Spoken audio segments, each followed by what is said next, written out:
അപ്പോൾ ഇന്ന് നമുക്ക് നോർത്ത് പറവൂരിലുള്ള വൈദ്യരുടെ കടയിലെ മുട്ട നമുക്ക് എങ്ങനെയാണ് വീട്ടിലുണ്ടാക്കുന്നത് ട്രൈ ചെയ്ത് നോക്കാം. നമ്മൾ വീട്ടിലെ തോട്ടത്തിൽ നിന്ന് തന്നെ കുറച്ച് പച്ചമരുന്നുകളൊക്കെ പറിച്ചിട്ടാണ് നമ്മൾ ഉണ്ടാക്കാൻ പോകുന്നത്.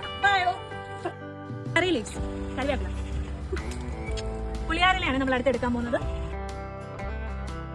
അപ്പോൾ കുറച്ച് നാരങ്ങ പിഴിയണം നമ്മുടെ മുട്ടയ്ക്ക് വേണ്ടി. അതിന് നല്ല ഔഷധ ഗുണമുള്ള ഒരു സസ്യമാണ് നമ്മൾ ഇതിനകത്ത് ചേർക്കാൻ പോകുന്നത്. അയ്യമ്പാന എന്നാണ് പേര്. നിങ്ങളുടെ നാട്ടിൽ എന്താണ് പറയുന്നത് കമന്റ് അടിക്കണം കേട്ടോ.